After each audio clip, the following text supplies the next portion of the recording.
What's happening? This is Crushing Crypto, where we show you how we're crushing crypto so you can crush it as well. I'm your host, Colin Andrews, and today we are going to go over an article that I saw. You know, for me, when it comes to crypto, I always like seeing both sides. I always like reading about, the people who think that, it's not going to work out, and people that just think that it's going to be some kind of, incredible experiment. And then, of course, I also enjoy reading and learning about, some of the smartest people and what their thoughts are, what some of the brightest business leaders and what they also share. And also, I'm interested in reading what the general public is receiving as well through, major normal newspaper magazines and such. And it gives a really good idea on what's going on with the market. So today, and if you take a look, I'm wearing my Colombia jersey colors today. I've been living in Medellin, Colombia for the last 4 years now, and absolutely love it down here. I speak Spanish. I just absolutely love the Hispanic community in general, their love for life and just their zest for the rich culture that they have. It's a beautiful thing to be a part of. And Colombia is playing this week. So, vamos Colombia. So anyways, today I want to go over an article, like I said, that I saw and really give a good look at, what do you think are the main reasons that you should invest or that you are investing in cryptocurrency? And also, what are the main drawbacks? What are the main concerns that people should think about with crypto as well? And so I saw this article that I wanted to share. It is called 4 Reasons You Should Invest in Cryptocurrency and 4 Reasons Not to. Now, anytime that you're reading anything, you're listening to anything, you're watching any kind of video, you always have to think about motive and intent. And these folks, Bitcoin Exchange Guide, they're an exchange, they're a guide, they're a cryptocurrency, they're providing education about crypto. So obviously, right off the bat, you're going to think that they're going to be slanted more pro-crypto as opposed to, anti-crypto. So obviously, with anything, both on the positive side, with any type of cryptocurrency, Bitcoin articles, also on the negative side, you have to think about, okay, what is the motive, and could this writer, could this publication have a reason to put a certain slant, a certain angle on a topic? With which crypto, there's lots of, people believe it or people hate it. I've seen heated debates, and it's really good to hear both sides. So this is 4 reasons you should invest in cryptocurrency, 4 reasons not to. First one, I thought was really interesting, and I really do believe that we'll see more and more about this and see that this does prove to be completely true and consistent. And that number 1 is resilient against political instability. And it says because cryptocurrencies are not inclined to any government control, they are indisputable wealth protected, controlled by individual investors. And so they're basically saying that because cryptography has left exclusive economic power in the hands of ordinary people. And so it talks about that when there has been issues and fears and concerns in certain areas, that Bitcoin in the past has rose. Now, does that mean just because it's happened in the past that it's guaranteed to happen in the future? Of course not. But as we say, history does repeat itself. So, for instance, when the China went down, when the yuan went down, Bitcoin rose its value. Cyprus, Zimbabwe, other tokens as well. You can go and check out this guide. But ultimately, what they're saying is that as turmoil and issues happen with a country or globally, that people send their assets to gold, silver. They send them to physical assets, and they take them out of the stock market. They take them out. And because of this, that has shown that just like gold and silver has followed when there is political or economic turmoil, so does with crypto. And what they're basically saying is that, you have to shut down, the internet, that if there's issues, if something with crypto that you can benefit from, that during these financial challenges, that's what it's going to go to. And if all these people who are investing in gold, who are investing in silver in the past, if they say, you know what, instead of just investing in gold and silver like I normally do during periods of economic or political turmoil, I'm going to take a portion of my assets and I'm going to put it into crypto, which is more and more being accepted as a store of value. Now, is it a very volatile store? Is it a store that you can lose your tail in? Is it a store of value that has not been proven for decades? Yes, absolutely. And those, that they talk about that as far as one of the negative sides. However, will people continue to put money and assets into crypto when they have those type of challenges? Is it possible that as crypto becomes more accepted, that money, that wealth is going to come over into crypto as opposed to what it normally does, gold, silver, and those type of assets? So that's what they're saying. That's the first one. Second one, security aspects of digital money. So Bitcoins are secured using protected digital identity economics. The computer required to solve the puzzles in order to access are very expensive. So he's saying that this combination makes it a secure investment, and that fraudsters are usually looking for easy money, not willing to spend a colossal amount to execute an attack and reverse a transaction. So what they're talking about is counterfeit and being able to do the double spend, and how difficult that is. Now, does that happen? Yes, and there was actually a recent one that occurred where there was money that was lost because of fraudsters that took advantage of a 51% attack, which we'll talk more about on another video, but just to give you kind of an over idea that these things do and they can happen. However, it's a lot more challenging. So they basically say that the identity of the personal data and sensitive information is also secure, that with substitute identity, nobody can recognize your business online. Transactions are also unique every time, even with similar parties. You decide the type of information to communicate to the recipient. So that is the second one. Next one is intrusion. So trusted transactions are the main reason the financial industry is exploring blockchain. There are 3 features that make it the most impossible to penetrate and infiltrate the network. So the first one, distribution. So this is one of the beautiful things when it comes to blockchain and technology behind it, is that it is a distributed ledger, meaning that it is distributed amongst multiple computers all over the world, so that there's no central point and hence no point of weakness. Okay, so that's distribution. The next part is immutability. So the records, they cannot be altered or erased. You have to literally take down the entire internet in order to take down the distributed ledger, because it doesn't have one point of weakness. The next one is penetrating the network.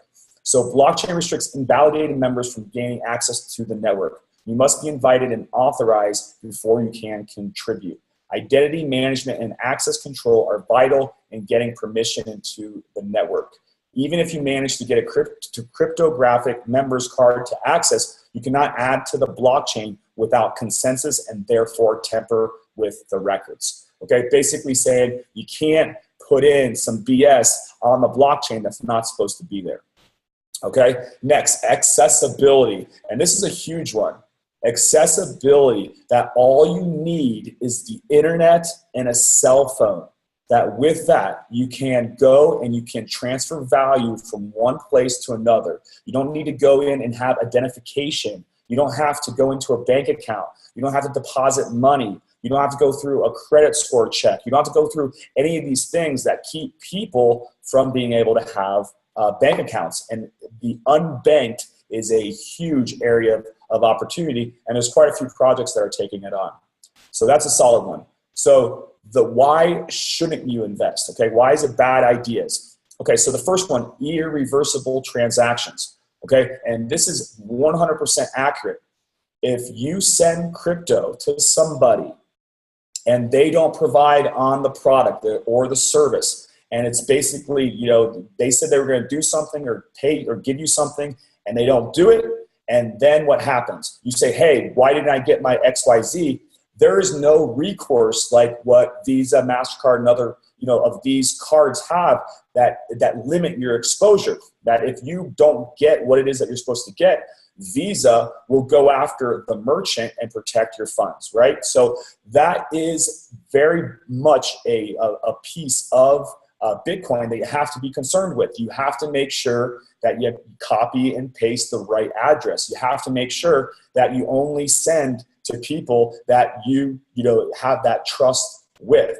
The beautiful thing is that when you're in this crypto community and the more and more people that are getting involved in crypto, there's almost a trust amongst people that is there, that the last thing you ever want to do is screw over somebody with crypto. To have this beautiful market, this industry, and if you say, hey, I'm going to do XYZ, and you get paid, or you get involved in an ICO and you don't pay out, like that's the kiss of death. So there's almost like a trust that is built amongst people with crypto. And for the entire time that I have been doing transactions, and I've done transactions, whether it's me being involved in an ICO, whether it's just services where I paid for services in Bitcoin, or I received services or in crypto, that I have never been ripped off. I've never had one person that I did a deal with that hasn't come through. And it's a beautiful type of ecosystem that we've been able to create here. So this is true. You want to make sure you don't work with people that you have to have issues with if they don't come through. Use Visa, use MasterCard if you don't have that kind of confidence. Will something continue to come out in the future, and are projects trying to work on this now? Absolutely. But that is very much important. You want to be able to keep your crypto safe, and just make sure that you're only sending crypto to those that you trust when it comes to those type of transactions. The next one is volatility. And obviously we all know that this is a huge one. Many people, and a lot of my hedge fund owners, a lot of my token guys that are founders of tokens or coins that I know, a lot of people, including myself, did not see the huge downturn that occurred in January. I was looking for a pretty big drawback, and I did bring it up in December. However, we didn't see it go as low as it has, and as much as it did. So, volatility is something that, everybody, from the wealthiest to people that are just getting started, have to acknowledge and be aware of. Volatility is going to be there. It has been there. And there's going to be a lot of different types of tokens, for instance, stable coins that will deal with certain volatility. And I think as Bitcoin and crypto in general matures, you will see a less volatile type of situation. But if you can't, take some major losses and some major ups and downs, then you really shouldn't be in crypto, and you really shouldn't put in any money that is really going to affect you or your family, because this volatility is real and you can lose money. So absolutely, volatility is a big one. Now, abetting felonies. Now, this one I kind of have some issue with. Okay, so they're basically saying that, that you run the possibility of abetting crime by trading with felons and fraudsters posing as trading partners on the other side of the world. The fact that the investors remain anonymous is also a risk in this case. Okay, here's the deal. Just don't do deals with criminals. Don't do deals with bad people. Don't, use crypto to do anything illegal or be involved with anyone that is involved in something illegal, right? That is how people get in trouble, is by knowingly involving yourself in some type of criminal activity. If I send somebody Bitcoin and they send somebody else Bitcoin and they send somebody else Bitcoin, and that person uses that, or that transaction is in some type of illegal manner, they're not going to come back to me, even if they can pinpoint and understand I was the person that sent it. They're not going to come back to me and say, because of D and E transaction and you were A transaction, you're going to be charged or have potential for a felony. Hell no. So just like just like with cash, if I give somebody cash and they go use that cash to go hire a hitman, I am not going to have come back and say, oh, because I gave this person money, right? That's not going to happen. So just don't be involved in any type of illegal activities, and you don't have to worry about that. Next one, education and adoption. And I love this because, here with the Cryptocurrency Institute, as well as also with Learn Crypto Fast, we are all about education and adoption. We're all about, DYOR, do your own research, learn, become a student of the game. And so, they say that the cryptocurrency idea is slowly gaining ground globally. Slowly, slowly. Do you know how many accounts that Coinbase has now? I think it was like ridiculous. It's blowing. Crypto, more and more people are coming in, more and more people are getting involved. And, people are still, even after this major, dump, after this major drop, the bears came out, that people still are positive about the overall technology, about where it's going, about the benefits that it can bring to the world. And it's only going to continue. So yeah, are we going to see those major, 20x gains in Bitcoin like what we saw in last year, 2017? Probably not. That might be, who knows? But the fact of the matter is that the technology is strong and more people are getting involved. More and more people are understanding what this whole crypto game is all about. I have, as I mentioned in a couple other videos, have met some of the smartest, most just in the know people and have been very successful, wildly successful in multiple industries, and they're getting into crypto. They're starting companies. They're leaving industries that have been around for 10, 20, 30, 50 years, 100 years, and they're leaving those industries and they're going to crypto. They're starting venture capital companies that are investing in blockchain tech. These people are shifting from the old school, and the ones that are opening up their eyes are saying, you know what? I'm going to go and I'm going to put some of my eggs, not all my eggs in my basket, into the crypto basket, but I'm going to put some. And as you learn more about this and you learn about just the incredible minds that are being a part of this technology, and not just brilliant people, but creative people, people that want to create something and just build something and improve overall the world and how we interact and how we transfer value. There's a lot of great things that crypto and blockchain can do, and I just encourage you to do your research and to learn and learn from both sides, and then you make the decision whether you want to get involved in crypto. Read the people that are the most anti-crypto and really understand, do they understand crypto? Are they just being manipulated because they have investments in other type of areas that could be detrimental if crypto takes off? Or are they just, old school dinosaurs that are hanging on and just don't get the idea of digital value, of digital scarcity? And they just are saying, bah humbug. And, we don't need to name any names, but you know who they are. So I wanted to show you this article. Obviously always look at who's writing it. And but I'm curious, like, what do you think? What are some of the other reasons to invest in cryptocurrency, or what are some of the other reasons that you shouldn't? And let's have that discussion. But the only way that you reach out to people and you can encourage them to do their research is by sharing. So just like I'm sharing this, I encourage you to share, to start the conversation. To do your research, put your student hat on, and get a part of the game. Get in the game and get those gains.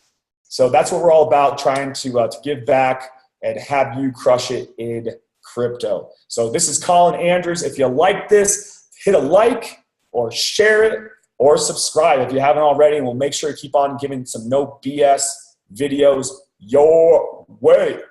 Booyakasha. Have a great afternoon or evening or morning or wherever it is that you are in crypto land. Peace out.